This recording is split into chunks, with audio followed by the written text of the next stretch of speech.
ज्ञानतिमिरान्धस्य ज्ञानाञ्जनशलाकया चक्षुरुन्मिलितं येन तस्मै श्रीगुरुवे नमः।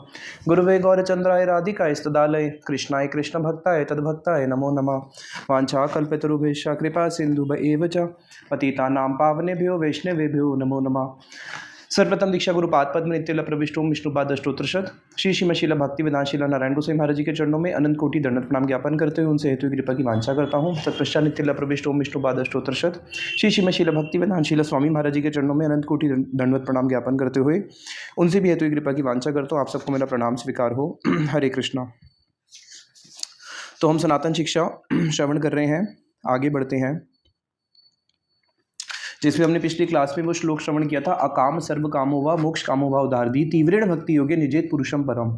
उसी की व्याख्या श्रीमन चैतन्य महाप्रभु सनातन गोसाई बात जी को आगे कर रहे हैं। अन्य कामी यदि करे कृष्णेर भजन नामा गीते कृष्ण तार देन स्वचरण। अन्य कामी जो कृष्ण भक्ति को छोड़ के अन्य कामना करते हैं, चाहे वो भुक्ति की हो चाहे वो मुक्ति की हो, अन्य कामी भी अगर किसी भी हेतुवशत भोग के लिए या मोक्ष के लिए कृष्ण के पास जाते हैं तो कृष्ण कितने दयालु हैं। कृष्ण क्या करते हैं, ना मांगी कृष्ण, ये तो कृष्ण से कृष्ण को नहीं मांग रहे, ये तो कृष्ण के पास अपनी इंद्रियों को संतुष्ट करने के लिए गए हैं। ये कृष्ण के पास कृष्ण को संतुष्ट करने नहीं गए, कृष्ण को एक हेतु मान के अपने आप को संतुष्ट करने गए हैं। लेकिन कृष्ण इतने दयालु हैं कि जो कृष्ण से कृष्ण को नहीं भी मांगता, लेकिन कृष्ण तब भी क्या करते हैं, क्योंकि वो पूरे जगत पिता है और उनको जीवों के प्रति दया आती है, तब भी वो क्या करते हैं, देन स्वचरण, तब भी उसको अपने चरण ही देते हैं, उसके नहीं मांगने पर भी। कैसे? कृष्ण बोलते हैं, कृष्ण कहे आमा भजे मागे विषय सुख, अमृत छाड़ी विष मांगे एही बड़ा मूर्ख। अरे कृष्ण कहते हैं आमा भजे मांगे विषय सुख, मेरे पास आके मांग भी क्या रहा है, संसार के विषय सुख मांग रहा है। जैसे मानो किसी एक गांव में राष्ट्रपति आया, अब गांव में राष्ट्रपति आया, राष्ट्रपति बोले भाई गांव में आया हूँ, क्या चाहते हो। कोई एक मूर्ख बोले कि हमारे ना गांव में ना जो स्कूल है ना, स्कूल के बाहर का बल्ब खराब हो गया, बल्ब ठीक कर दो। तो उपहास ही होगा कि भैया राष्ट्रपति आया है, पूरे गाँव का वो एक हुलिया सुधार सकता है, राजा जो चाहे तो पूरे गाँव को उद्धार कर सकता है, लेकिन मांग भी रहे हो तो क्या, केवल एक छोटी सी वस्तु। तो उसी प्रकार से जो जगत है, ये जगत क्या है, ये पूरा का पूरा जगत जो है, अनंत कोटि ब्रह्मांड, ये बहुत छोटा है, भगवान बहुत विभु हैं। तो हम भगवान से छोटी वस्तु क्यों मांगे, मांगनी है तो बड़ी वस्तु मांगो। तो कृष्ण कहते हैं आमा भजे मांगे विषय सुख। अरे मेरा भजन करने के लिए आया, अभी मेरा भजन करने के लिए आया और मांग भी क्या रहा है, संसार के विषय सुख मांग रहा है। उसको लग रहा है कि मैं अगर उसको संसार के विषय सुख दूंगा उससे वो सुखी हो जाएगा, लेकिन कृष्ण तो अंदर से जानते हैं क्या, अमृत छाड़ी विष मांगे। भाई जो संसार के विषय सुख हैं ये विष है, विष। अब ये मेरे पास मेरा भजन करने के लिए आया और मेरे से विष मांग रहा है, तो यही बड़ा मूर्ख, ये तो बहुत मूर्ख है, लेकिन मैं इसको विष कैसे दे सकता हूँ। लेकिन देवता दे देते हैं, देवता के पास जाके कोई भी संसार की भौतिक वस्तु मांगता है तो देवता उसको संसार की भौतिक वस्तु देके उसकी श्रद्धा अपने प्रति और दृढ़ कर देते हैं। क्यों? देखो मैंने इसको संसार की भौतिक वस्तु दी, इसकी श्रद्धा मेरे प्रति और दृढ़ होगी। लेकिन वो इस चीज़ को नहीं समझ सकते कि जो संसार की वस्तु उसको दी जा रही है उससे वो और फंसेगा ही फंसेगा। जैसे कोई व्यक्ति, सिगरेट पीने वाला बच्चा दुकान पे जाके सिगरेट लेगा तो दुकानदार तो पैसे लेके सिगरेट दे देगा, बड़ा खुश होगा दुकानदार, मेरे 2 पैसे बच गए। लेकिन वही अगर पिताजी को जाके पैसे दे, बोले पिताजी सिगरेट ले आओ, तो पिताजी उसको खींच के थप्पड़ मारेंगे। उसी प्रकार से कृष्ण आगे बोलते हैं, आमी विज्ञे ए मूर्ख विषे केने दीब स्वचरणामृत दिया विष ए भोलाइब। कि आमी विज्ञे ए मूर्ख, अरे अगर ये मूर्ख है, मैं तो विज्ञ हूँ, मैं तो सब जानता हूँ, तो विष के मने दीबो, मैं इसको संसार के विष क्यों दूँ। मैं क्या करूँगा, स्वचरणामृत दिया, मैं इसको अपने चरणों का अमृत पान कराऊंगा। और जब मैं इसको अपने चरणों का अमृत पान कराऊंगा उससे क्या होगा, विषय भोलाइब, तो ये संसार के सारे विषय जो है अपने आप ही भूल जाएगा। संसार के सारे विषय जो है विष के समान है, जिसको फिर भागवत के श्लोक से श्रीमद् चैतन्य महाप्रभु अपनी इस बात को प्रामाणिकता देते हैं। सत्यम दिशति अर्थिताम अर्थितो निर्नाम ना एव अर्थदो यद ए पुनर्र्थिता यथा स्वयं विदते भजताम अनिच्छताम इच्छा पिधानम निजपाद पल्लवम। जिसे भगवान खुद कह रहे हैं, सत्यम दिशति अर्थितम अर्थितो निर्नाम, कि मैं सच्ची में देता हूँ। अगर कोई मेरे पास अर्थ की प्रार्थना करने के लिए आता है, अर्थितो निर्नाम, मैं उस नर को, उस मनुष्य को अर्थ देता हूँ, ना एव अर्थदो यदि पुनर्र्थिता यथा, लेकिन मैं नहीं भी देता हूँ। अगर मुझे लगता है कि उसको जो मेरे से संसार की अर्थ मांगने के लिए आया है और मेरे उसको वरदान देने पे वो उसमें और आसक्त हो जाएगा और फंस जाएगा, तो मैं उसको नहीं देता हूँ। लेकिन जहाँ पे लगता है कि नहीं, वो उसमें आसक्त नहीं होगा, भगवान की वैष्णव की सेवा में लगाएगा, तब मैं उसको देता हूँ। तो अगर किसी के पास धन आया है और वो धन भगवान की वैष्णवों की सेवा में निष्कपट भाव से लगा रहा है, इसका अर्थ है कि वो धन उसको भगवान ने दिया है वैष्णवों की सेवा के लिए। लेकिन अगर किसी भक्त के पास धन आया है और वो अपने स्वभोग में लगा रहा है, इसका अर्थ है कि वो उसको अपने प्रारब्ध वशत आया है, भगवान ने नहीं दिया है। स्वयं विदते भजता माने इच्छताम, और उसकी इच्छा नहीं होने पर भी मैं क्या करता हूँ, स्वयं विदते, मैं स्वयं उसकी इच्छा नहीं होने पर भी, लेकिन वो मेरा भजन कर रहा है, मैं उसको क्या करता हूँ, निज पाद पल्लवम, मैं उसको अपने चरणों का मकरंद पान कराता हूँ, जिसको पान करने के बाद वो संसार के विषय वैसे ही भूल जाएगा। काम लागी कृष्ण भजे पाए कृष्ण रसे, काम छाड़ी दास हईते हये अभिलाषे। काम लागी कृष्ण भजे, और उसने कृष्ण का भजन किस लिए किया था, संसार की किसी भौतिक इच्छा को पूरी करने के लिए उसने कृष्ण का भजन किया था। जिस प्रकार से हम ध्रुव महाराज जी का देखते हैं, इतना तीव्र उन्होंने भजन किया, आराधना करी, किस लिए करी, अपनी भौतिक इच्छा को पूर्ण करने के लिए। कौन सी भौतिक इच्छा, मुझे ऐसा राज्य चाहिए जितना बड़ा राज्य इतिहास में आज तक किसी भी राजा को ना मिला हो, ना किसी मनु को मिला हो, इतना बड़ा राज्य वो भगवान से प्राप्त करना चाहते थे। काम लागी कृष्ण भजे, अपनी इंद्रियों को संतुष्ट करने के लिए कृष्ण का भजन किया, कृष्ण को संतुष्ट करने के लिए नहीं, लेकिन पाए कृष्ण रसे, लेकिन कृष्ण उसको अपना रस पान कराते हैं। फिर वो क्या करता है, काम छाड़ी दास हईते हये अभिलाषे, फिर वो अपनी उस कामना को छोड़ देता है और यही प्रार्थना करता है कि प्रभु मुझे तो अपना दास बना लो। उसके मन में भोक्ता का अभिमान छूट जाता है, संसार भोग का जो अभिमान है जिसके लिए वो भगवान के पास गया है वो छूट जाता है, और फिर वो प्रभु से ही प्रार्थना करता है, प्रभु मुझे तो बस आपका दासत्व चाहिए और मुझे कुछ नहीं चाहिए। ए प्रसाद करो दान, राखो अनाथेर प्राण, सब छाड़ी तब दासे मांगी। श्री नरोत्तम दास ठाकुर जी कहते हैं, प्रभु मैं अनाथ हूँ, इस अनाथ के प्राणों की रक्षा करो। कैसे, सर्व छाड़ी तब दास से मांगी, प्रभु मैं इस जगत की हर वस्तु को छोड़ के केवल एक वस्तु आपसे मांगता हूँ, आपका दासत्व, क्योंकि आपके दासत्व में जो आनंद है वैसा आनंद और इस जगत की किसी वस्तु में नहीं है। फिर अपनी ही बात को फिर प्रमाणित करने के लिए श्रीमद् चैतन्य महाप्रभु भागवत का शास्त्रों का हरिभक्ति सुधोदय का एक श्लोक उच्चारण करते हैं, जिसमें ध्रुव महाराज जी भगवान से प्रार्थना करते हैं। क्या बोलते हैं, काचम विचिन्वन दिव्य रत्नम, अरे प्रभु मैं तो एक कांच का टुकड़ा मेरे सामने पड़ा हो और एक तरफ मेरे पास दिव्य रत्न पड़ा हो, तो बताइए स्वामिन कृत अर्थ अस्मिन वरम न याचे, तो ऐसा कौन सा व्यक्ति होगा जो उस कांच के टुकड़े को लेकर संतुष्ट हो जाएगा। वो तो क्या चाहेगा कि भाई मुझे तो क्या चाहिए, हीरा चाहिए, तो प्रभु मैं तो आपके पास कांच मांगने आया था और आपने मुझे हीरा दे दिया, तो अब मैं कैसे इस हीरे को त्याग कर सकता हूँ। जब कांच के प्रति इतनी आसक्ति थी, तो अब जब हीरा मिल गया तो उसकी तो आसक्ति कितनी और प्रबल हो जाएगी। इसलिए प्रभु अब मुझे ये कांच नहीं चाहिए। संसार भ्रमिते कौन भाग्य के है तारे, नदीर प्रवाहे जे न काष्ठ लागी तीरे।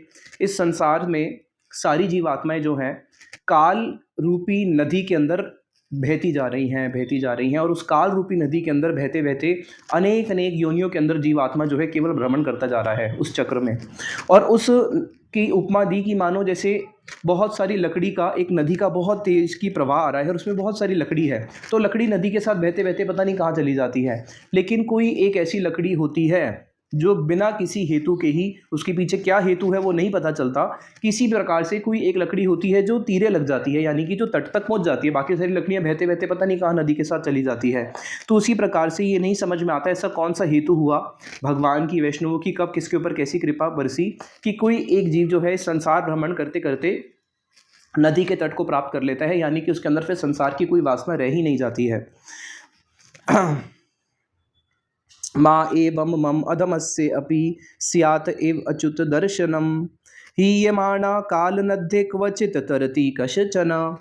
अक्रूर जी का, जब अक्रूर जी पहुँचे, रास्ते में हैं, जा रहे हैं भगवान कृष्ण के दर्शन करने, तो अक्रूर जी के मन में भाव आया, कि माम एवं मम अधमस्य, कि अरे मैं तो इतना पतित हूँ कि कभी भी मुझे भगवान पुरुषोत्तम के दर्शन करने का अवसर और सुयोग प्राप्त हो ही नहीं सकता था, लेकिन आज ऐसा कौन सा संयोग प्रकट हुआ है कि मुझ जैसे पतित व्यक्ति को भी आज पूर्ण पुरुषोत्तम भगवान श्री कृष्ण के दर्शन प्राप्त हो रहे हैं। उसी प्रकार से जैसे काल रूपी नदी की तरंगों में जीव बहता रहता है, कोई एक जो तट किसी को प्राप्त हो जाता है, उसी प्रकार से आज मुझे नहीं पता मेरा कौन सा सौभाग्य उदय हुआ कि आज मुझे क्या हुआ है, आज भगवान श्री कृष्ण के दर्शन हो रहे हैं। कौन भाग्य कारो संसार शय उन्मुख है, साधु संगे तब्बे कृष्ण रतिर उपजाए। कि ऐसा कौन सा जीव का भाग्य उदय होता है जब उसका संसार शयनमुख होना शुरू होता है। शयनमुख का अर्थ है इस जगत में आप जितनी ज़्यादा डिज़ायर्स करते हो, जितनी ज़्यादा आप अपनी डिज़ायर्स को फुलफ़िल करते हो, जितनी इस जगत की वस्तु को आप एकत्रित कर पाते हो, उतने आप ग्रेट पर्सन माने जाते हो इस जगत में। अलेक्जेंडर द ग्रेट, क्यों? क्योंकि उसने क्या किया, बहुत सारा देशों के ऊपर राज्य प्राप्त किया। लेकिन जब आपका वास्तविक में भाग्य उदय होता है, तब जीव के हृदय से शयन उन्मुख, तब वो संसार के प्रति उसकी जितनी भी वासनाएं हैं वो एक एक करके क्षीण होनी शुरू होती है। संसार की कोई वासना उसके हृदय में जाग ही नहीं सकती है। साधु संगे तब्बे कृष्ण रते उपजाए। और ऐसे समय में जब उसको विशेष रूप से वैष्णवों का संग प्राप्त होता है तो उसके हृदय में जो कृष्ण के प्रति है वो रति उत्पन्न होने शुरू होती है। जितनी साधक के हृदय में कृष्ण के प्रति रति उत्पन्न होगी, मुझे कृष्ण के दर्शन करने हैं, मुझे श्रीमती राधा रानी के दर्शन करने हैं, जिस प्रकार से सब गोपियाँ कृष्ण की सेवा करती है मुझे भी उसी प्रकार से कृष्ण की सेवा करनी है, जिस प्रकार से शिला रूप मंजरी राधा जी के अनुगत्य में युगल सरकार की सेवा करनी है मुझे भी वैसी सेवा करनी है। तो इस प्रकार की जो ब्रज में जो कृष्ण की सेवा की परिपाटी है, जब साधक के हृदय के अंदर वैसी सेवा की अभिलाषाएं उत्पन्न होती है तो संसार के प्रति जो भोग की इच्छाएं हैं वो अपने आप ही क्षय होना शुरू होती है। इसलिए बताया कि 3 प्रकार का भाग्य होता है। कभी भी जैसे कोई बच्चे का जब भाग्य दिखाया जाता है, अरे ये तो बहुत भाग्यवान है, ये कोई बहुत बड़ा अधिकारी बनेगा या इसके पास बहुत धन होगा, लेकिन हमारे शास्त्र उसको भाग्यवान नहीं बोलते हैं। जन्म सफलतार कृष्ण दर्शन जार, भाग्य है आछे एक बार। बताया भाग्य उसी का ही उदय होता है, उसी का ही जन्म सफल होता है कृष्ण दर्शन जार, जो कृष्ण के दर्शन करता है या फिर कृष्ण दर्शन की अभिलाषा से अपने जीवन को काटता है कि हाँ कभी तो मुझे कृष्ण दर्शन होंगे, तो उसी का ही वास्तविक में भाग्य है। तो 3 प्रकार का भाग्य होता है, 3 प्रकार का। एक होता है भक्ति उन्मुखी सुकृति। हम जो भी भक्ति के 64 अंग में से किसी भी अंग को पालन करते हैं उससे जो सुकृति होती है उसको बोला जाता है भक्ति उन्मुखी सुकृति। एक होती है भोग उन्मुखी सुकृति, हॉस्पिटल खोल देना, गरीबों को कुछ बांट देना, ये भोग उन्मुखी सुकृति है जो आपको क्या करेगी, आगे बहुत सारे भोग ला के देगी। जितना भी आपने दान दिया है, दान के फलस्वरूप आपको बहुत सारे भोग मिलेंगे। अब जब इतने सारे भोग मिलेंगे तो भोग में तो कृष्ण को जीव याद कर सकता है क्या? भोग में तो कृष्ण को वास्तविक में भूलेगा ही भूलेगा। जो इस धरातल पे कृष्ण को याद नहीं कर पाया तो स्वर्ग में जाके कहाँ पे कृष्ण का स्मरण हो सकता है? हम लिखते हैं कि हमारे पूर्वज स्वर्गीय हो गए, यानी कि हमारे एक प्रभु जी हैं वो बोलते हैं कि इस जगत में भोग करने से संतुष्ट हुए नहीं, इसलिए स्वर्ग में जाके भोग करने चले गए कि अब स्वर्ग में जाके भोग करेंगे। तो भोग उन्मुखी सुकृति। और एक होती है मोक्ष उन्मुखी सुकृति, जो कि ज्ञान का अवलंबन करते हैं, अहम ब्रह्म अस्मि सर्वम खलम इदम ब्रह्म, तो उनके जो संस्कार हो जाते हैं वो हो जाते हैं मोक्ष उन्मुखी सुकृति के प्रति। तो जो भक्ति उन्मुखी सुकृति है, जिसके अंदर हम कोई भी भक्ति की क्रिया करते हैं, उससे जब वो जो एक सुकृति बन जाती है और वही सुकृति जब प्रबल होती है तब जाके श्रद्धा उत्पन्न होती है जो हमें कृष्ण भजन में आगे प्रेरित करती है, जिसको भी हम आगे श्रवण करेंगे।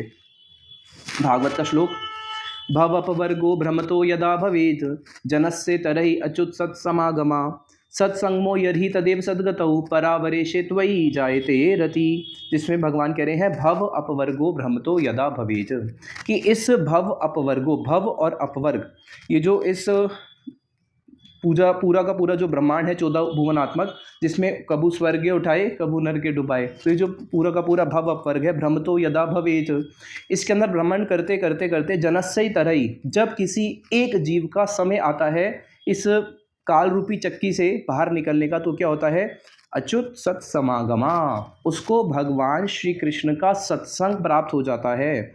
और सत्संगमो यर्हि तदेव सद्गतौ, और उस सत्संग को प्राप्त करने के बाद ही उसके अंदर सद्गतौ, सद्गति मेरी क्या है, कृष्ण प्रेम ही एकमात्र हर जीव का प्रयोजन है। उसको ये बात समझ में आती है, परावरेशित वे जायती रति, और तब जाके उसकी रति जो है भगवान कृष्ण के चरणों की ओर आसक्त होनी शुरू होती है, संसार से हटके उसकी रति भगवान की ओर उन्मुख होनी शुरू होती है। कृष्ण यदि कृपा करे कौन भाग्यवाने, गुरु अंतर्यामी रूपे शिखाए आपने। कि देखो महाप्रभु सनातन गोस्वामी पाद जी को बोल रहे हैं, ये हमारे प्योर गौड़ीय सिद्धांत है। क्या? कृष्ण यदि कृपा करे कौन भाग्यवान है। अगर किसी भाग्यवान के ऊपर कृष्ण की कृपा होती है या फिर जिस जीव के ऊपर कृष्ण की कृपा होती है वही वास्तविक में भाग्यवान जीव है। तो भगवान क्या करते हैं, अपनी उस कृपा के माध्यम से, जब भगवान ने अगर किसी पे भी कृपा करनी है तो अभी श्लोक में बताया ना कि उसको अपना सत्संग प्राप्त करवाते हैं। केवल सत्संग से भी नहीं होगा, उसमें फिर भगवान कृष्ण क्या करते हैं, दो तरीके से सत्संग प्राप्त करवाते हैं। एक तो भारी रूप में सत्संग प्राप्त कराते हैं जिसमें उनको वैष्णवों का और विशेष रूप से एक सदगुरु का आश्रय प्रदान करवा देते हैं। लेकिन गुरु अंतर्यामी रूपे शिखाए आपने, और अंतर्यामी के रूप में भी वो गुरु का कार्य करते हैं। अब इस चीज़ को विशेष समझना कि भगवान सब जीवों के हृदय में परमात्मा के रूप में बैठे हैं। अब जब भगवान सब जीवों के हृदय में परमात्मा के रूप में बैठे हैं तो यहाँ पे भगवान परमात्मा क्या है, परमात्मा केवल साक्षी है। परमात्मा कभी भी किसी भी प्रकार से आपको कोई एडवाइस नहीं देंगे।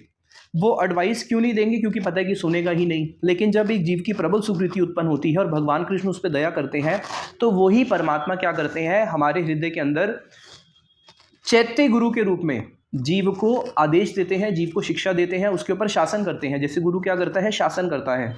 तो गुरु कृष्ण रूप हन, गुरु कौन है, कृष्ण के ही रूप हैं। शास्त्र प्रमाणे, शास्त्र इस बात को बोलते हैं कि गुरु कौन है, साक्षात हरित्वेन समस्त शास्त्र, सारे शास्त्र इस बात को बोलते हैं गुरु कृष्ण के ही रूप है।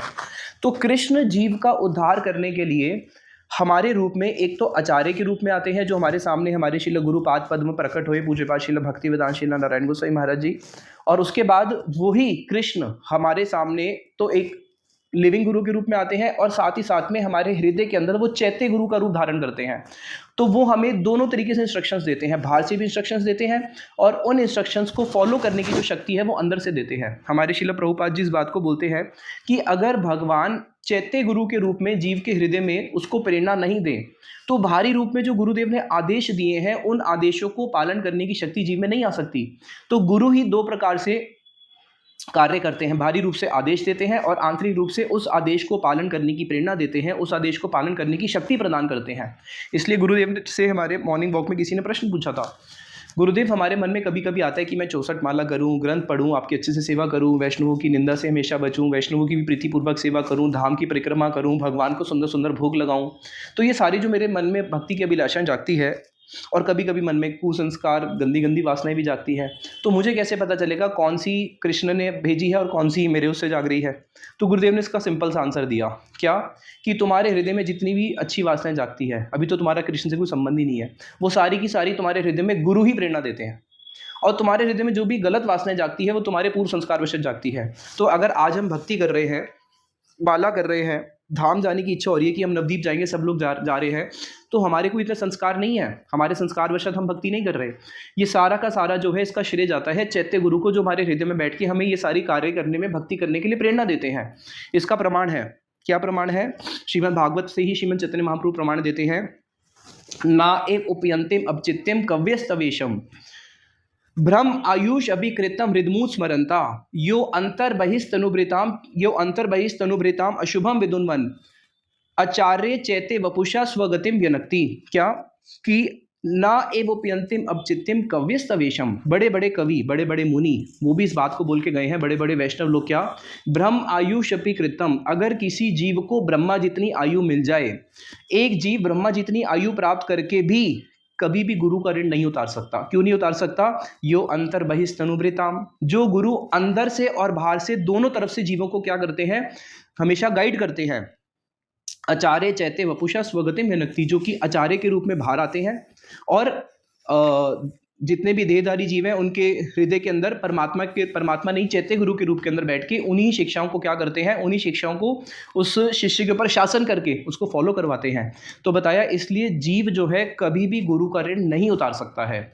और हमारे गुरुदेव श्रील भक्तिवेदांत नारायण गोसाई महाराज जी, जितने भी ये महापुरुष होते हैं, इनके जो जितने भी दीनता वचन होते हैं, जो भी महापुरुष जो दीन वचन बोलते हैं, वो उनके लिए तो स्वाभाविक दीनता होती है, लेकिन हम जैसे बद्ध जीवों के लिए वो वास्तविक सत्य होता है। जैसे हमारे गुरुदेव ने बोला, हमारे परम गुरुदेव की कल तिथि थी, कि मैं अपने गुरुदेव की महिमा को स्पर्श भी नहीं कर सकता, ये हमारे गुरुदेव ने बोला। ये उनके लिए तो दीनता वचन है, लेकिन हमारे लिए वास्तविक सत्य है। हम बद्ध जीव अपने गुरुदेव की महिमा का क्या गान करेंगे, हम अपने गुरुदेव की महिमा का एक अंश का अंश भी स्पर्श नहीं कर सकते हैं, हम अयोग्य हैं, क्योंकि वो चित्त जगत की वस्तु है, हम जड़ जगत के लोग हैं, हम उनकी महिमा को स्पर्श नहीं कर सकते। हमारे को जो भी उनकी महिमा आज नजर आ भी रही है, हमें उनकी जितनी महिमा का गान कर लें, जो भी हमें नज़र आ रही है, हम पूरा जीवन भी उनकी महिमा का गान करते रहे, तब भी हम उनकी वास्तविक महिमा का एक अंश भी नहीं स्पर्श कर सकते, और ना ही हम ये समझ सकते हैं कि वो कितना प्रयास करते हैं एक जीव को इस भवसागर से बाहर निकालने के लिए, जिसको श्रील प्रभुपाद जी ने बोला है 100 गैलन खून लगता है एक जीव को कृष्ण उन्मुख करने के लिए। तो हम उनकी महिमा को नहीं समझ सकते हैं। जैसे कृष्णदास कविराज गोस्वामी जी बोलते हैं, पुरुषेर कीट हई ते मुहि से लगीष्ट, कि पुरुषेर कीट यानी कि जो टट्टी का कीड़ा होता है, मैं तो उससे भी गया गुजरा हूँ। तो ये तो उनकी दीनता वचन है, लेकिन हमारे लिए ये सत्य है कि हमारी स्थिति कैसी है कि हम पुरुषेर कीट हई थे मुझसे लगिष्ट, कि टट्टी का मल का जो कीड़ा है वो भी मुझसे श्रेष्ठ है। तो सोचो मैं कितना पतित व्यक्ति हूँ, लेकिन तब भी गुरुदेव ने मुझे स्वीकार किया, तब भी गुरुदेव ने मुझे अपनाया। इसको सुन के हृदय गदगद हो जाता है कि कैसे गुरु पाद पद्म है, जो इन्होंने क्या किया, मुझ जैसे बद्धजीव को इस संसार में भटकते हुए इस बद्धजीव को उठा के कृष्ण की ओर उन्मुख कर रहे हैं। और तब भी मैं लाखों लाखों अनर्थ करता हूँ, तब भी मैं उनकी अवज्ञा करता हूँ, तब भी मैं अपने आप को बहुत महान मानता हूँ। इतना होने पर भी गुरुदेव मुझे त्यागते नहीं है, तो हम गुरुदेव की महिमा को कभी स्पर्श कर ही नहीं सकते हैं। आगे बता रहे हैं श्रीमन चैतन्य महाप्रभु, साधु संगे कृष्ण भक्ते श्रद्धा यदि है, भक्ति फल प्रेम है संसार जय शय। साधु संगे कृष्ण भक्ते श्रद्धा यदि होए। अब क्या होता है, साधु का जब संग होता है, साधु के संग वास्तविक हुआ या केवल भारी हुआ, कैसे पता चलेगा? कृष्ण भक्ति श्रद्धा यदि है, उसकी कृष्ण भक्ति के प्रति अगर श्रद्धा जाग रही है साधु संग में आने से, तो यानी कि उसके पास भक्ति उन्मुखी सुकृति है, और आज साधु संग उसके ऊपर असर कर रहा है। कितने सारे लोग होते हैं साधु के पास आते हैं, कुछ दान दक्षिणा देके चले जाते हैं, उनको कृष्ण भक्ति से लेने देना ही नहीं है, उनको तो बस ये चाहिए कि हमारे बीवी बच्चे खुश रहे, संसार में हमें धन आदि मिलता रहे। तो साधु संग से अगर किसी के हृदय में कृष्ण भक्ति के प्रति श्रद्धा जाग रही है, इसका मतलब उसकी भक्ति उन्मुखी सुकृति उदय हो चुकी है। भक्ति फल प्रेम है संसार जय शय। और धीरे धीरे क्या होगा, जो भक्ति का फल है वो क्या है? कृष्ण प्रेम, जीव का एकमात्र प्रयोजन। उसको कृष्ण प्रेम की ओर वो अग्रसर होता है, और उसका संसार जो है धीरे धीरे क्षय होना शुरू होता है। भागवत का श्लोक फिर से, यद इच्छे मत कथा आदु जात श्रद्धा सूया पुमान, ना निर्विणो ना अति असक्तो भक्ति योगो अस्य सिद्धिदा। जिसमें भगवान कृष्ण उद्धव जी को बता रहे हैं कि यद इच्छे मत कथा आदु जात श्रद्धासु, कि हे उद्धव, अगर किसी की मेरे प्रति सौभाग्यवशत, अगर किसी का कोई बहुत जन्मों का सौभाग्य उदय हुआ है, तभी ये होगा क्या? मत कथा आदौ, उसकी मेरी कथा के प्रति श्रद्धा उत्पन्न होगी। आदौ का अर्थ क्या है? सबसे पहले कृष्ण की कथा में उसकी रुचि होगी, कथा के बाद नाम में रुचि होगी, पहले नाम में रुचि नहीं हो सकती। अगर कोई व्यक्ति दिख रहा है दिन रात हरि नाम करता है, लेकिन कथा में उसकी श्रद्धा नहीं है, हमारे गुरुदेव बोलते थे कुछ दिन नाम करेगा छोड़ के भाग जाएगा। पहले कथा में वो श्रद्धा उत्पन्न होती है, फिर जाके नाम में उसकी रुचि उत्पन्न होती है। तो अगर किसी की कथा आदौ, किसी की भगवान की कथाओं में रुचि उत्पन्न हो चुकी है, भगवान की कथा सुनने में उसको बड़ा आनंद आता है, जरा श्रद्धा सूया पुमान, उस व्यक्ति का मानना पड़ेगा कि उसकी वास्तविक में उसकी श्रद्धा उत्पन्न हुई है। क्यों? क्योंकि उसको हरि कथा से अटैचमेंट हो चुकी है। ना निर्विणो ना अति असक्तो, अब तो यानी कि वो तो बहुत बड़ा वैरागी बन जाएगा? नहीं, अब यहाँ पे समझना पड़ेगा। ना निर्विणो, वो वैरागी कोई कठोर वैरागी नहीं बनेगा, जिस प्रकार से मायावादी कठोर वैरागी बनते हैं, वो कठोर वैरागी नहीं बनेगा। ना अति असक्तो, और ना ही उसकी किसी वस्तु में आसक्ति अति होगी। जितनी आसक्ति चाहिए उतनी आसक्ति होगी, जितना वैराग्य चाहिए उतना वैराग्य होगा। भक्ति योगो अस्य सिद्धिदा, वो ही वास्तविक में भक्ति योगी का अधिकारी है। यानी कि जिसको श्रील प्रभुपाद जी बोलते हैं युक्त वैराग्य। युक्त वैराग्य का अर्थ क्या है? कि जो भी वस्तु मेरे को कृष्ण भजन के लिए चाहिए, जिससे मेरा कृष्ण भजन में आगे मैं अग्रसर हो सकता हूँ, उतनी परिमाण में उस वस्तु को स्वीकार करता है, लेकिन बिना आसक्ति के, और धीरे धीरे धीरे फिर वो भजन में क्रम से आगे बढ़ना शुरू करता है। महत कृपा बिना कोनो कर में भक्ति नाए, कृष्ण भक्ते दूरी रहो संसार नहीं शय। अरे भाई, महत कृपा बिना कोनो कर्म भक्ति नहीं। जब तक महत की कृपा नहीं होती, अब यहाँ पे चैतन्य महाप्रभु सनातन गोस्वामी पाद जी को यहाँ तक इस लेवल तक लेके आ चुके हैं, जिसमें वो उनको बता चुके हैं कि साधु संग से ही कृष्ण भक्ति होती है। अब उसी बात को फोकस करने के लिए महाप्रभु और डीप जा रहे हैं, बता रहे हैं कि कैसे कृष्ण भक्ति हो सकती है। कि महत कृपा बिना कोनो कर्म भक्ति नहीं, कि अगर कोई सोचे कि मैं भक्ति के 64 अंगों को 24 घंटे पालन भी कर लूंगा, तब भी उसको भक्ति नहीं हो सकती। क्यों? एक क्लॉज लगा दिया, वो सबसे बड़ा क्लॉज क्या लगा दिया? महत कृपा बिना। जब तक कोई महत मतलब हो गया यहाँ पे भगवान के निज जन, भगवान के अपने स्वजन, भगवान के अपने वैष्णव जो भगवान को बहुत प्रिय हैं, तो जब तक किसी ऐसे शुद्ध वैष्णव की कृपा नहीं होगी, कोई भी कार्य तुम्हारा भक्ति नहीं हो सकता, चाहे वो नाम जप हो, चाहे वो धाम परिक्रमा हो। कृष्ण भक्ति दूरे रहो भाई, कृष्ण भक्ति तो बहुत दूर की बात है, बहुत दूर की बात है भक्ति। संसार भी क्षय नहीं होगा, जो मायावादी लोग होते हैं उनका फिर भी दिखता है कि संसार थोड़ा बहुत क्षय हो रहा है, लेकिन वो भी भक्ति के प्रभाव से ही होता है, केवल ज्ञान से कभी क्षय नहीं हो सकता संसार। तो बता रहे हैं कि श्रीमद् चैतन्य महाप्रभु की वो जितना भी भक्ति कर ले, उस भक्ति से उसकी भोग की कामना बढ़ेगी, भोग की कामना शांत नहीं होगी। क्यों? क्योंकि महत कृपा नहीं हुई है। तो इसलिए हमारे पूरे भजन की फिलॉसफी को अगर बेस देखा जाए, हमारे सारे अनर्थों का बेस देखा जाए, अगर हम दो बेस निकालें, सबसे पहला बेस निकालें कि हमारे सारे अनर्थ क्या हैं जिसके कारण हम सारा दुख भोग कर रहे हैं, और इधर से बाहर निकलने का दूसरा बेस क्या है। तो पहला बेस तो हो गया अविद्या, कृष्ण भूली सही जी वनादिर बहिर्मुख। कृष्ण को भूलना ही सबसे बड़ी गलती थी, एक गलती करी है जीव ने बस, उस एक गलती का फल कितने लाखों लाखों जन्म तक भोगना पड़ रहा है, क्या? कृष्ण को भूल गए। अब उस गलती का प्रायश्चित क्या है? कृष्ण को स्मरण कर लो। लेकिन कृष्ण को स्मरण करेंगे कैसे? कृष्ण की भक्ति होगी कैसी? उसका जो मूल है, वो मूल ही है साधु संग, यानी कि वैष्णवों का कृपा, वैष्णवों का संग, तो वो ही मूल वस्तु है। अब महाप्रभु एक श्लोक बताते हैं, ये श्लोक आता है जड़ भरत जी का। जब जड़ भरत रघुगण राजा को पालकी में लेके जा रहे थे और उनको समझ में आ गया कि ये तो महापुरुष हैं, तो रघुगण राजा ने उतर के जड़ भरत जी से क्षमा प्रार्थना करी। तो जड़ भरत जी जो बिल्कुल जड़ प्राय रहते थे और दुनिया उनको मूर्ख समझती थी, अभी तक उन्होंने किसी को ज्ञान नहीं दिया था, आज उन्होंने ज्ञान दिया। इतने अपने पूरे जीवन में उन्होंने सिर्फ एक ही बार ही ज्ञान दिया। किसको? उन्होंने एक ही उपदेश दिए केवल रघुगण राजा को। किस लिए दिए? भगवान कृष्ण की करुणा हुई उसके ऊपर, इसलिए इनके मुख से उपदेश निकला। वैष्णवों का उपदेश भी सबके ऊपर ऐसे नहीं निकलता, भाग्योदय होता है तभी उनके मुख से कुछ सुनने को मिलता है। तो रघुगण राजा ने उनको एक बात बोली थी, क्या?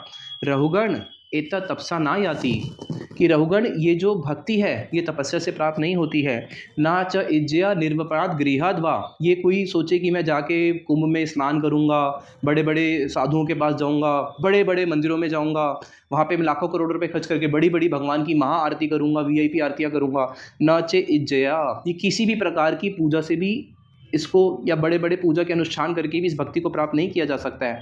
निर्वपणाद गृहाद्वा, अरे मैं तो अपना सारा घर छोड़ दूंगा और सारा घर छोड़ के मैं वैरागी होकर संसार को छोड़ के पूरा वन में भटकूंगा, उससे भी ये कृष्ण भक्ति प्राप्त नहीं हो सकती है। न छंदसा ना एव जल अग्नि सूर्यर, कोई सोचे कि मैं चंद्रायन व्रत रख लूँगा या मैं बहुत सारे वेदों का अध्ययन कर लूँगा, किसी भी प्रकार से कि मैं जल सूर्य अग्नि इन सब की मंच उपासना करूँगा, किसी भी प्रकार से ये भक्ति प्राप्त नहीं हो सकती है। केवल एक हेतु है जिससे भक्ति प्राप्त हो सकती है, भक्ति का केवल हेतु एक है, वो क्या है? बिना महात्पद रजो अभिषेकम। जब तक एक जीव जो है महत्पद रजो अभिषेकम, जब तक वो किसी महान पद यानी कि भगवान के शुद्ध भक्तों के चरणों में अपने आप को अभिषिक्त नहीं करेगा, तब तक ये भक्ति प्राप्त हो ही नहीं सकती है। भक्ति का जो प्राप्ति स्थान है वो क्या है? साधु संग। साधु संग से ही कृष्ण भक्ति जन्म लेती है, वहीं से ही इसका उत्पत्ति होती है। तो बिना महत संग के कभी भी भक्ति प्राप्त हो ही नहीं सकती है। कृष्ण भक्ति जन्म मूल है साधु संग, कृष्ण भक्ति का जन्म का मूल ही साधु संग है, जिसको फिर भागवत के एक और श्लोक से श्रीमद् चैतन्य महाप्रभु प्रमाणित करते हैं। ये श्लोक है प्रहलाद महाराज जी द्वारा उचित, जैसे ये जड़ भरत जी का था, प्रहलाद महाराज जी का है, जिसमें प्रहलाद महाराज जी बोलते हैं, ना एषम मतिस्तावत उरुक्रमांग्रिम स्पृश्यति यद अनर्थगमो यदर्था मही ये साम पादरजो अभिषेकम निष्किंचना नाम ना वृणीत यावत। कि जब हिरण्यकशिपु को नवदा भक्ति के बारे में बताया प्रहलाद महाराज जी ने, उसको सुन के वो आग बबूला हो गया, इतना क्रोध से लाल हो गया कि उन अपनी लाल लाल नेत्रों से वो उसके षंड अमर गुरु को देखने लगा कि तुमने मेरे पुत्र को ये क्या भक्ति की शिक्षा दे दी है। तो उतने में ही प्रहलाद महाराज जी बोलते हैं कि ये मुझे क्या भक्ति की शिक्षा देंगे, इनको तो खुद ही कुछ नहीं आता है, ये भक्ति की शिक्षा इन्होंने मुझे नहीं दी है, ना ही ये दे सकते हैं। तो भाई तेरे अंदर इतनी कम उम्र में विष्णु की भक्ति आई कहाँ से? तो ये बोलते हैं, ना एशा मतिस तावत उरुक्रमांग्रिम, ना एशा मतिस, कभी भी किसी जीव की मति जो है उरुक्रमांग्रिम, अंग्रिम यानी कि चरण, उरुक्रम भगवान का एक नाम है, उरुक्रम भगवान का एक नाम है, उरुक्रम। उरुक्रम का अर्थ क्या होता है? जिनकी एक्टिविटीज़ को बहुत ग्लोरियस रूप से भक्त लोग गाते हैं। उनकी किसी भी क्रिया को, जिनकी हर क्रिया को, भगवान की हर क्रिया को क्या करते हैं, जगजीवत के जो लोग हैं, जो भी श्रद्धावान लोग हैं, भगवान की हर क्रिया को, जिसकी हर क्रिया को गाया जा सके, जिसकी हर क्रिया जो है वो गुणान्वित हो, जिसकी हर क्रिया जो है शुभान्वित हो, जो जीवों का मंगल करे, उसको बोलते हैं उरुक्रमांग्रिम, जो है कि है भगवान विष्णु। भगवान की कोई भी लीला, अगर वो माखन चोरी करेंगे उसको भी भक्त लोग गाएंगे, अगर वो रन छोड़ के भाग जाएंगे तब भी उसको लोग गाएंगे। भगवान की हर क्रिया को गाया जाता है। क्यों? उससे जीव का मंगल होता है, इसलिए उनका नाम है उरुक्रमांग्रिम। तो कह रहे हैं कि कह रहे हैं कि अपने पिता को ना ऐशा मतिज कि पिता किसी भी जीव की मति जो है उरुक्रमांग्रिम, भगवान के चरणों में नहीं जा सकती है। स्पृश्यति अनर्थ अपगमो यदर्था, क्योंकि स्वाभाविक रूप से जितने भी जीव हैं वो तो अनर्थ के अंदर ही बैठे हुए हैं। अनर्थ क्या है? संसार को भोगने की इच्छा, और जितना संसार को भोगने की इच्छा होती है उतना ही विनाश होता है। जिसके जितने ज़्यादा अनर्थ हैं वो उतना ज़्यादा विनाशील को प्राप्त कर रहा है। तो भैया इस जगत के लोग तो बैठे ही किस लिए हैं? अपने अनर्थों से पहले ही ग्रस्त हैं, और अनर्थों के ग्रस्त होने के कारण ऑलरेडी पतित हो रहे हैं। तो जो ऑलरेडी पतित हो रहा है वो कहाँ पे भगवान तक ऊपर जा सकता है? भगवान ऊपर की ओर, जीव की गति अधोगति है। तो बताया मही ये साम पाद रजो अभिषेकम, केवल एक हेतु है जिससे जीव की जो गति है, रति है, वो कृष्ण की ओर हो सकती है, और वो क्या है? पाद रजो अभिषेकम। अगर उसको पादरज मिल जाए, किसकी? अपने आप को पूर्ण रूप से अभिषेक कर ले, किसकी रज में? निष्किंचना नाम ना वृणीत यावत। निष्किंचन वैष्णव कौन होते हैं? निष्किंचन वैष्णव वो होते हैं जिनकी एकमात्र संपत्ति, निष्किंचन का अर्थ ये नहीं है जो गरीब है, निष्किंचन का अर्थ है जिसकी एकमात्र संपत्ति है कृष्ण, जो कृष्ण को ही अपनी पूर्ण रूप से संपत्ति मानता है।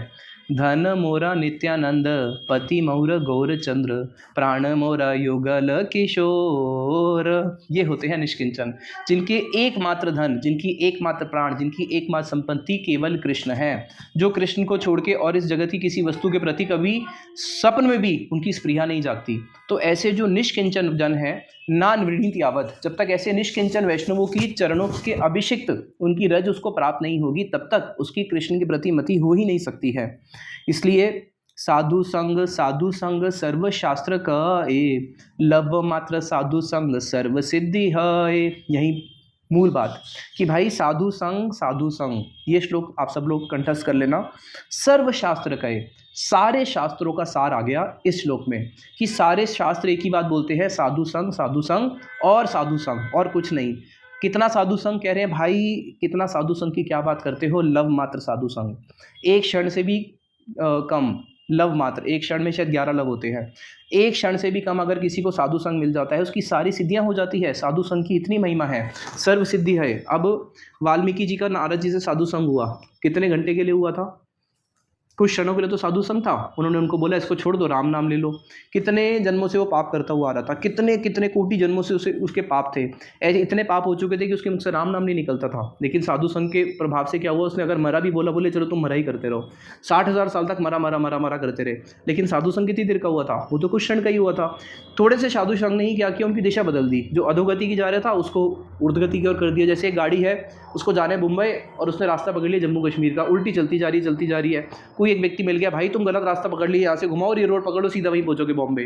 तो दिशा बदल दी, 1 मिनट लगा और सीधा उसकी दिशा बदल गई, वहाँ पहुँच गया। तो उसी प्रकार से अगर किसी का वास्तविक साधु संग हो जाए तो लव मात्र साधु संग भी बहुत होता है। इसलिए भागवत का एक श्लोक आता है जिसमें बताया गया है कि तुल्याम लवेन अपि न स्वर्गम न अपुनर्भवम, भगवत संगी संगत से मरता नाम किम उताशिचा, कि तुल्याम लवेन अपि, अगर तोला रखा जाए और दोनों को मेजर किया जाए, क्या मेजर किया जाए? तुल्याम लवेन अपि न स्वर्गम न अपुनर्भवम, कि अगर एक तरफ रखा जाए साधु संग का एक लव, यानी कि एक क्षण से भी कम का 1/11वां हिस्सा क्षण का, इतना सा साधु संग अगर किसी को मिल जाए, और उसके तुल्य में अगर रखा जाए लवेन अपि न स्वर्गम न अपुनर्भवम, कि देखो भाई या तो अब हमसे स्वर्गलोक ले लो, नहीं तो ये एक शुद्ध वैष्णव है, इनसे जाके एक सेकंड के लिए इनका दर्शन कर लो।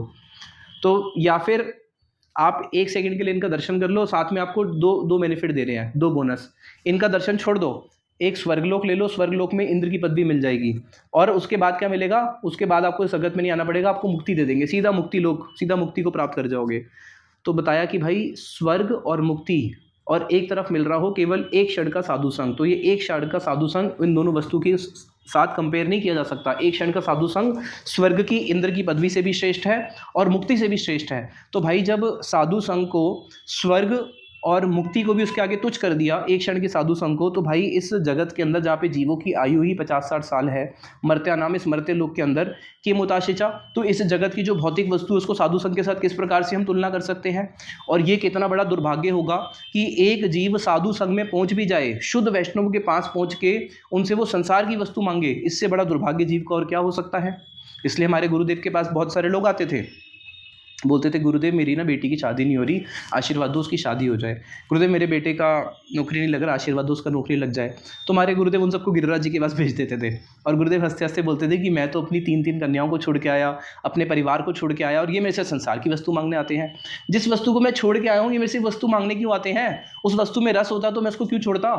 उस वस्तु में रस नहीं है, मैं सिर्फ इस जगत में एक वस्तु देने के लिए आया हूँ और उसी के लिए मेरे पास आया करो। और वो क्या है, राधा कृष्ण की भक्ति, युगल सरकार की भक्ति, निकुंज की उपासना, बस वही हमारे गुरुदेव देने के लिए आए हैं। तो इसलिए यहाँ पे श्रीमद चैतन्य महाप्रभु बता रहे हैं कि ये भागवत का जो पहले स्कंद का श्लोक है कि जिसके अंदर स्वर्ग और मुक्ति जब उसका ही साधु संग से कंपेयर नहीं हो सकता, तो फिर साधु के पास जाके संसार की भौतिक वस्तु जो कुछ समय के लिए मिली है उसके बाद क्षय हो जानी है। इस जगत की कोई भी वस्तु, इस जगत की सारी वस्तु अनित्य है। तो जीव जब तक अनित्य वस्तु के पीछे भागेगा, अनित्य वस्तु के लिए हम इतना साधन, इतना प्रयास करेंगे, तो उसको ये समझना चाहिए कि जिस अनित्य वस्तु के पीछे मैं अपना इतना एनर्जी और इतना टाइम दे रहा हूँ, अनमोल मनुष्य जीवन को गंवा रहा हूँ, वो अनित्य वस्तु है, वो मेरे साथ पूरा जीवन नहीं रहने वाली। वो अनित्य वस्तु कुछ समय के लिए मिली है, उसके बाद हाथ से चली ही जाएगी। तो जिस वस्तु को प्राप्त करने के लिए इतना कष्ट साधन करना पड़ता है, कितना उसको उसके लिए ललायत होना पड़ता है, दिन रात भागना पड़ता है, और वो वस्तु मिलने के बाद भी दुख देगी और उसके बाद जब हाथ से चली जाएगी फिर दुख होगा। तो इसलिए बताया कि इस भौतिक वस्तु को प्राप्त करने के लिए भी दुख है, प्राप्त करने के बाद उसको संभालने में भी दुख है, भय लगा रहता है, और उसके बाद जब वो हाथ से चली जाएगी फिर उसके बाद शोक होगा, तो उसके बाद भी दुख है। तो इस जगत की हर वस्तु के साथ भय और शोक लगा ही हुआ है। तो ऐसी वस्तु को प्राप्त करके जीव कैसे सुखी हो सकता है। कृष्ण कृपालु अर्जुनेर लक्ष्य करिया, जगतेर राखिया चिन्ह उपदेश दिया। कृष्ण बड़े कृपालु हैं, उन्होंने अर्जुन को लक्ष्य करके जगत के लोगों को एक बड़ा ही सुंदर उपदेश दिया है। वो क्या है, श्रीमद् भगवद गीता।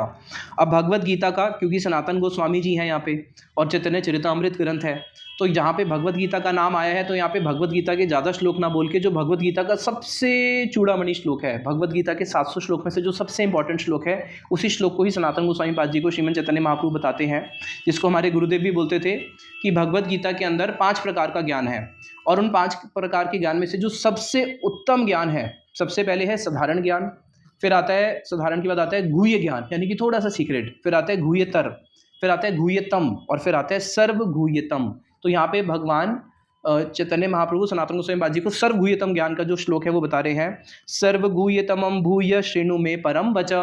भगवान कृष्ण अर्जुन को बोलते हैं कि अर्जुन, अब तुम्हें मैं जो बताने जा रहा हूँ ये मेरा सर्व गुह्यतम है, जो मैं अब तुम्हें ज्ञान देने जा रहा हूँ, ये मेरे परम वचनों को तुम अच्छे से सुनो।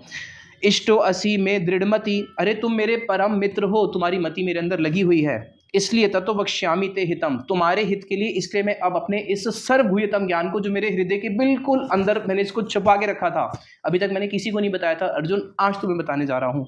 क्या है वो, मन मना भव मद भक्तो मदयाजी माम नमस्कुरु, मामे वेश्यसी सत्यम ते प्रति जाने प्रियो असी में। अब ये जो भगवान ने अपना सर्वगुह्यतम ज्ञान अर्जुन को दिया, अब जितने भी लोग गीता पढ़ते हैं, क्या वो इस श्लोक का अर्थ समझ पाएंगे? क्या वो समझ पाएंगे? गीता का सबसे इंपॉर्टेंट श्लोक है, वो नहीं समझ सकते। क्यों? क्योंकि शास्त्र अपने आप को आच्छादित रखते हैं। शास्त्र जिनके ऊपर कृपा करना चाहते हैं उन्हीं के सामने ही मैनिफेस्ट होते हैं। कोई अगर शास्त्र को पढ़ भी लेगा, सोचेगा शास्त्र को पढ़ के मैं जान लूंगा, वो नहीं जान पाएगा। शास्त्र जो है वंचना करते हैं, शास्त्र जो है जीवों की बहुत प्रकार से वंचना करते हैं, उनको ठगते हैं। ये हमारे श्रील जीव गोस्वामी जी ने अपने भक्ति संदर्भ में लिखा है कि शास्त्र ठगते हैं। लेकिन अगर कोई शास्त्रों के पास जाता है शरणागत होके और किसी साधु के अनुगत्य में, तब शास्त्र उसके सामने रिवील होते हैं। हमारे गुरुदेव ने गीता के इस ज्ञान को रिवील किया। गुरुदेव ने बताया कि गीता का ये सबसे इंपॉर्टेंट श्लोक है। इससे पहले तो कितनी गीता लोगों ने पढ़ी थी, कितने सारे लोग गुरुदेव के पास आए थे जिन्होंने हजारों गीता डिस्ट्रीब्यूट्स भी करी थी, लेकिन उनको ये नहीं पता था कि गीता का सबसे ऊंचा ज्ञान ये है। इसकी बड़ी ही सुंदर गोलोक परक व्याख्या, वृंदावन की व्याख्या हमारे गुरुदेव ने करी थी। मन मना भव मद भक्तो, अरे तुम मुझे अपना मन दे दो। अरे मन कैसे दे सकते हैं, मन तो केवल ब्रज गोपियों ने कृष्ण को दिया है।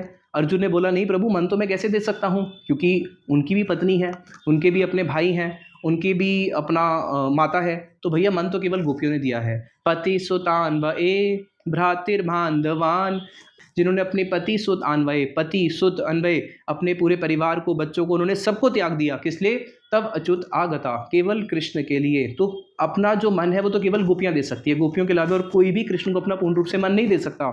मन मना मध्वद भक्तो, अच्छा अगर तुम मुझे मन नहीं दे सकते, मेरे भक्त तो बन जाओ। तो यहाँ पे जगत को सिखाना है। तो बताया कि प्रभु भक्त बनना भी आपका इतना आसान तो है नहीं, बड़ा कठिन है। अगर भक्त भी नहीं बन सकते तो क्या करें? अच्छा नहीं बन सकते तो मदयाजी, मदयाजी का अर्थ है मेरा अर्चन ही कर लो। जैसे कितने सारे लोग घर में शालिग्राम, शिला, लड्डू गोपाल रख के उनका अर्चन आदि करते हैं। अरे प्रभु वो भी बहुत मुश्किल है, कलयुग आ चुका है, दिन में पूरा दिन कभी यहाँ कभी वहाँ, समय कहाँ होता है कि ये पूरा दिन अर्चन करते रहें।